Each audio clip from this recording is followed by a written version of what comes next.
কোনো পথের যদি শেষ না থাকে তবে কেমন হবে? অবাধে ছুটে চলা নিঃশেষ এমন পথ কি কোথাও আছে?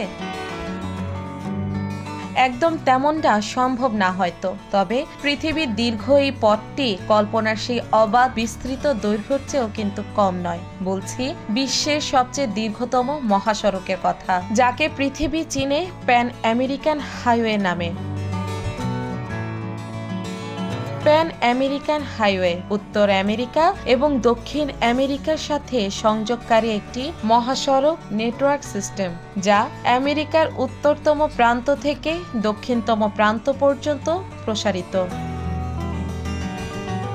উত্তরে আলাস্কা প্রধু সাগর থেকে শুরু হয়ে আর্জেন্টিনা ওশুয়া পর্যন্ত বিস্তৃত এই হাইওয়ে নেটওয়ার্কে দৈর্ঘ্য প্রায় 19,000 মাইল বা 30,000 কিলোমিটার। অন্তত 15টি দেশ, কয়েকটি ভিন্ন ভিন্ন টাইম জোন, প্রচণ্ড তুষার অঞ্চল, মরুভূমি, পৃথিবীর বিখ্যাত রেইন ফরেস্ট, পাহাড় থেকে সমতল ভেদ করে ছুটে চলা এই মহাসড়কটি আস্ত দুটি মহাদেশকে এক করেছে।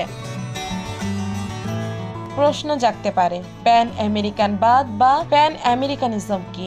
যেহেতু এই ধারণার উপর প্রতিষ্ঠিত হয়েছে পৃথিবীর দীর্ঘতম মহাসড়ক। সংক্ষেপে প্যান আমেরিকানবাদ হলো এমন একটি মতবাদ যা আমেরিকার বিভিন্ন অঞ্চলের মধ্যে কূটনৈতিক, রাজনৈতিক, অর্থনৈতিক এবং সামাজিক সুসম্পর্ক, সহযোগিতা এবং ঐক্যমত তৈরিতে উৎসাহিত করে।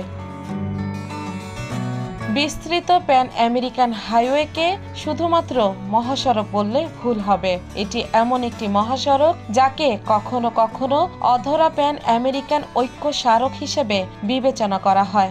আমেরিকার এক প্রান্ত থেকে অন্য প্রান্তে একটি ওভারল্যান্ড রুটের ধারণার প্রাথমিক পর্যায়ে মূলত একটি রেলপথ হিসেবে প্রস্তাবিত হয়েছিল।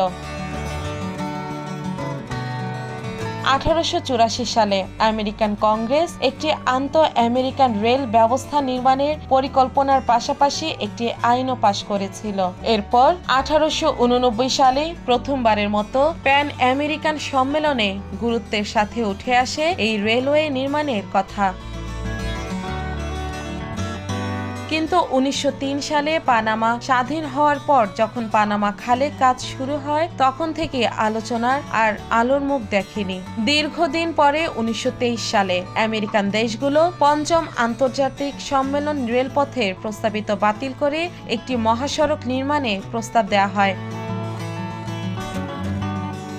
অবশেষে 1937 সালে 29 জুলাই Costa Rica, Peru, Panama, Nicaragua, Mexico, America, Honduras, Guatemala, Bolivia, El Salvador, Colombia, Chile, Canada এবং আর্জেন্টিনা প্যান আমেরিকান হাইওয়ে কনভেনশনে স্বাক্ষর করে। এর পরপরই মহাসড়ক নির্মাণ কাজ শুরু হয়ে যায়।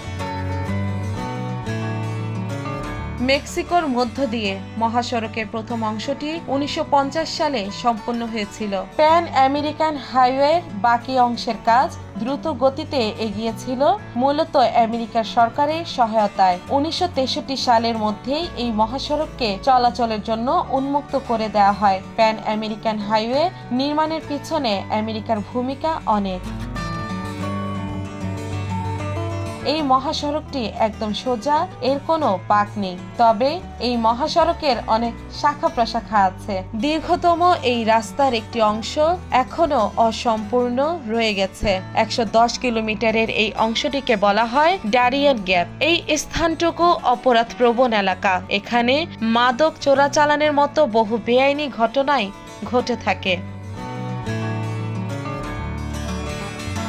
শুনতে যতটা ভালো লাগছে, ব্যাপারটা কিন্তু ততটা সহজ নয়। এর প্রধান কারণ রাস্তাটির দৈর্ঘ্য। এই মহাসড়কের দুই পাশে ঘন ঘন বন, তুষারময় এলাকা এবং মরুভূমি দেখতে পাবেন। এত দীর্ঘ পথ অতিক্রম করার সাধ্য কারো হয় বলে মনে হয় না।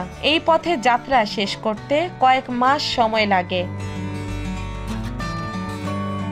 যাত্রাপথ শেষ হতে কতটা সময় লাগবে তা নির্ভর করে যাত্রীর গাড়ির গতির উপর।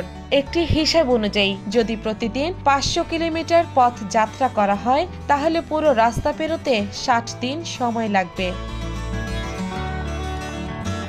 কেউ যদি উত্তর এবং দক্ষিণ আমেরিকার দুই রাজধানীর মধ্যে ভ্রমণ করেন তাহলে কখনো না কখনো আপনাকে প্যান আমেরিকান হাইওয়েতে যেতেই হবে।